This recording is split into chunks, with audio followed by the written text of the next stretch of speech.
Good morning Odisha. आज मे 7 तारिख बुधवार देश विदेश आसिथिबा 20टी गुरुत्वपूर्ण खबर उपर नजर पकेबा। भिडियोटी भल लागिले निश्चित भाव लाइक करिवे। आसंता काली सबु राज्य एवं केन्द्रशासित अंचल में मॉक ड्रिलिंग भयभीत न होबाकू मंत्री परामर्श। संभाव्य युद्ध परिस्थिति पर आसंता काली ओडिशा रे 12टी स्थान में हेबो मॉक ड्रिलिंग। एने राजस्व एवं विपर्य परिचालना मंत्री सुरेश पुजारी कहते 12टी स्थान में हेबा परे आगकू गाँव में भी हेबो मॉक ड्रिलिंग। युद्ध समय कौन करने पड़े ता उपर एडवाइजरी मध्य आसिबो। ओड्राफ अग्निशम ओडिशा पुलिस अर्धसामरिक बाहिनी मॉक ड्रिलिंग भूमिका रहिबो। तेबे जनसाधारण भयभीत होबार कोनोसी कारण नाही। एभली परिस्थिति रे आमको सजग रहिबा सह सामना करबाक पड़िबो बोली मंत्री सुरेश पुजारी कहते। आसंता काली अपराह्न 4टारे मॉक ड्रिलिंग हेबो। यह 7 दिन धरी चलिबो। मॉक ड्रिलिंग समय 5 मिनिट धरी बाजिबो साइरन। एने 12 जिला और जिलापाल अधिकारी सहित आलोचना करिसेंती गृह सचिव सत्यव्रत साहू। नंबर 2 आसंता 13 अंडमान छुईब मौसुमी। मे 22 बेलू वर्षा संभावना। आसंता 13 अंडमान छुईब मौसुमी। दक्षिण पूर्व बंगोपसागर रे 13 तारिख बेलू छुईब मौसुमी। दक्षिण अंडमान सागर दक्षिण बंगोपसागर रे किछि अंचल एवं निकोबर द्वीपपुंज अंचल 13 तारिख बेलू दक्षिण पश्चिम मौसुमी अग्रसर हेबा पई पाग अनुकूल होउछि सूचना दैछि पाणीपाग केन्द्र। एपटे राज्य में लगी रही कालबैशाखी प्रभाव में 8 तारिख पर्यंत बर्षिब भिजिब ओडिशा। किछि दिन कालबैशाखी प्रभाव फल तातीरू निस्तार मिलता बेले पुणी राज्य को फेरिब ताती। 8 तारिख पर ताती फेरिब बोली सूचना दैछि पाणीपाग विभाग। नंबर 3 पृथ्वी को माड़ी आसुछि भयंकर उपग्रह। माटी माड़ हेले होइजियो बड़ क्षति। 53 वर्ष तलर गोटे उपग्रह एवं पृथ्वी पर बड़ विपद साजिछि। महाकाश घूरी बुलुथिबा एही उपग्रह रे कोनोसी मुहूर्त पृथ्वी रे माड़ हेबा सहित बड़ धरण विस्फोरण करिपारे। कुहाଯାଉଛି मे 10 तारिख बेलू यह उपग्रह पृथ्वीर वायुमंडल प्रवेश करिवो। आ पृथ्वी वायुमंडल यह पशिया मात्रे यह भूई आड़क गति जोर आसवा सहित पृथ्वी पृष्ठ माड़ हो पारे। नंबर 4 बयसर अपराह्न अवहेलित वृद्ध वृद्धा मिलुनी वर्धित भत्ता। अभियोग कले भी तुतुनी समस्या। घोषणा है आउ एक घोषणा हेबा परे मनरे आशा संचार है किंतु से आशा सबुदिन आशार रहीगला। बयसर अपराह्न भत्ता गंडाक न पाई निराश हो पड़ते सहायक वृद्ध वृद्धा। गोपबंधु नगर ब्लॉक साईकुला पंचायत अधीन विभिन्न गाँव में 80 वर्ष ऊर्ध्व वृद्ध वृद्धा वर्धित भत्तारू वंचित रही। नंबर 5 पुरी में पहुंचला एनएसजी स्वतंत्र टीम। पहलगाम आक्रमण पर पुरी में सुरक्षा व्यवस्था जांच। श्रीमंदिर में सुरक्षा व्यवस्था जांच कराउछि। सुरक्षा को नहीं पुरी एसपी श्रीमंदिर प्रशासन सह आलोचना करिसेंती। ए स्वतंत्र टीम मे 7 तारिख में देश में विभिन्न स्थान में मॉक ड्रिलिंग करा जिवो। गृह मंत्रालय पक्षरु ओडिशा रे 12टी स्थान में मॉक ड्रिलिंग करने निर्देश दिया जाइछि। नंबर 6 वेबसाइट रे प्रकाश हेबो चलित मैट्रिक सर्टिफिकेट। पास करिथिया परीक्षार्थी माने सेमानकर डिजिटल सर्टिफिकेट घरे बसी मध्य पाई परिबे। परीक्षार्थी माने निज व्हाट्सएप माध्यम रे डिजिटल सर्टिफिकेट सीधा सड़क पाइबा लगी सुजोग रही। एथिलागि बोर्ड पक्षरु 7710581992 व्हाट्सएप को नंबर जारी कराई। नंबर 7 ओडिशा रे पसिले 65 टिकिया झारखंड हाथीपल। मयूरभंज नड़पुर जंगल देई नीलगिरी पहुंचती 65 टिकिया झारखंड हाथीपल। हाथीपल नीलगिरी व्यापक उपद्रव करथिबा अभियोग होईछि। एपरिकी हाथीपल नीलगिरी सिंगिरी कांसा अयोध्या पटना दे एबे गोपालपुर जंगल मुहां होइछन्ति। संख्यक हाथी पशि आसिथिबारु स्थानीय लोके आतंकित अवस्था रे अछन्ति। खाद्य अन्वेषण हाथीपल गाँ मुहां होइथिबा सूचना मिलिछि। अन्य पक्षे वन विभाग हाथी घोड़ाइबाकू उद्यम जारी रखिछि। नंबर 8 आनुष्ठानिक भाव में चतुर्थ बृहत्तम अर्थनदी है भारत। पछरे पड़िला जापान। भारत आउ एक प्रमुख सफलता हासिल करिछि। एबे भारत विश्वर चतुर्थ बृहत अर्थनैतिक होइछि भारत। भारत अर्थनैतिक जापान को पछारे पकाई देइछि। एबे केवल अमेरिका चीन एवं जर्मनी भारत ठारू आगे अछन्ति।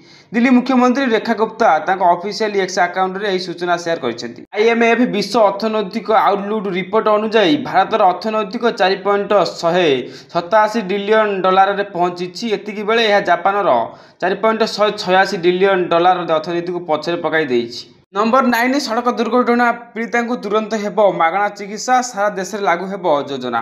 सड़क दुर्घटना आहत व्यक्ति केंद्र सरकार बड़ घोषणा करिसेंती। मंगलवार केंद्र सरकार पक्षरु आहत व्यक्ति चिकित्सा नहीं एक विज्ञप्ति जारी होईछि। सड़क परिवहन मंत्रालय एक गेजेट विज्ञप्ति अनुसार देश में सड़क दुर्घटना पीड़िता कैशलेस चिकित्सा स्कीम घोषणा कराई। नंबर 10 पहलगाम आतंकी को मिलता एसएसजी कमांडर ट्रेनिंग नहीं करथिले आक्रमण।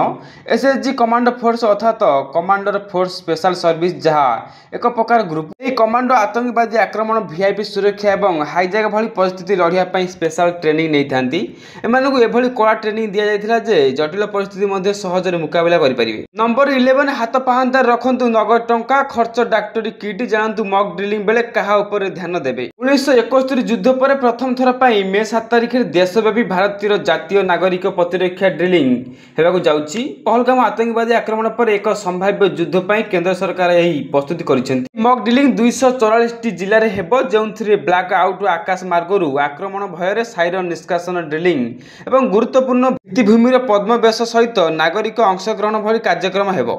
नंबर 12 इतिहास प्रथम साबरीमाला मंदिर जीवे राष्ट्रपति द्रौपदी मुर्मू मे 19 तारिख में केरल साबरीमाला मंदिर में भगवान आयप्पा को दर्शन पूजार्चना करेंगे। देश इतिहास से होती प्रथम राष्ट्रपति जी साबरीमाला मंदिर जीवे। मंदिर परिचालना संस्था त्रावणकोर देवस्वामी बोर्ड टीडीबी राष्ट्रपति गस्त नहीं सूचना देछि। नंबर 13 श्रीक्षेत्र शंख क्षेत्र पुरुषोत्तम क्षेत्र जगन्नाथ धाम कहले केवल पुरी भंडक बाबाजी बेश जेमिति दीघार जगन्नाथ धाम सेमिति असली असली नकली नकली उत्कल सभ्य समावेदना देशं नास्ति मही तले।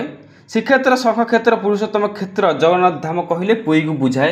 एठारे प्रसाद नाम महाप्रसाद मंदिर नाम श्रीमंदिर मशान नाम कोइली बैकुंठ। नंबर 14 ट्रेन रु निखोज हो गले केंद्र मंत्री जुएल ओराम प्राय 3 घंटा पर आहत अवस्था उद्धार। रहस्यमय भाव ट्रेन रु निखोज हो गले केंद्र आदिवासी व्यापार मंत्री जुएल ओराम दिल्ली जहरत मुजानिधि रेल स्टेशन रु गंडवान एक्सप्रेस ट्रेन नंबर 12410 जो जबलपुर आसुवा ट्रेन रे निखोज हो गले जुएल ओराम। निखोज पर जहाँ पर रेल प्रशासन और सुरक्षा एजेंसी रे हईचई सृष्टि होता। नंबर 15 विदेश में गुप्त अस्त्र रखी भारत निमिषक ध्वंस हेब पाकिस्तान। पहलगाम में हमला करी निज गोड़े निज कुराड़ी मारी आतंकी देश भारत संभाव्य कार्यानुष्ठान भयर बिलिबिला पाकिस्तान केतेबेले भी होईपारे आक्रमण पाकिस्तान ध्वंस करने विदेश में भारत रखी एक गुप्त अस्त्र यह व्यवहार कर पाक अधिकृत काश्मीर को कब्जा कर भारत। स्थान टी काजाकिस्तान आईन एयरबेस रणनैतिक दृष्टिकोण बहुत गुरुत्वपूर्ण एयरबेस। नंबर 16 मदर्स डे पालित सेल्फी प्रतियोगिता शुभारंभ कले उपमुख्यमंत्री प्रभाती परिडा।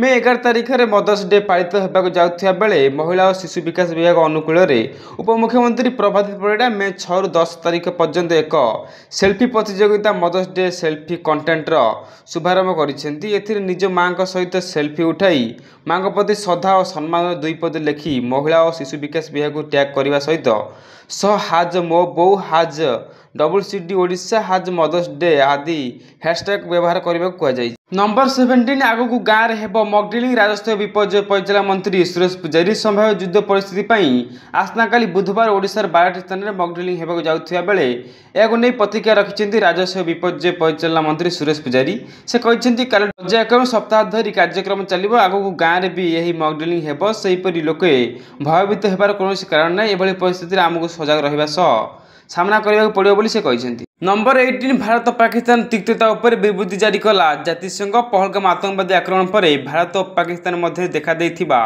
तिक्तता उपर जातिसंघर महासचिव आंटोनियो गुटेरेस कहते उभय देश सामरिक भाव मुहांमुही हेबा दूरी रहिबा उचित। सेहीपरि भारत और पाकिस्तान मध्य संपर्क तिक्तता शीर्ष में पहुंची बोली से कहते। यासह से उभय देश को कहते कौन भूल करंतु नाही सामरिक समाधान कौन समाधान नुहे। नंबर 19 सिंधु और चेनाब नदी पानी भारत अटकाइबा पर पाकिस्तान रे हाहाकार 24टी सहर में भयंकर जल संकट। सिंधु पर चेनाब नदी जल अटकाई भारत। चेनाब नदी जम्मू काश्मीर सियारी स्थित सालार डैम समस्त गेट बंद करा परे पाकिस्तान हाहाकार स्थिति। पाकिस्तान पंजाब प्रांत में 24टी सहर में भयंकर जल संकट देखा मिली।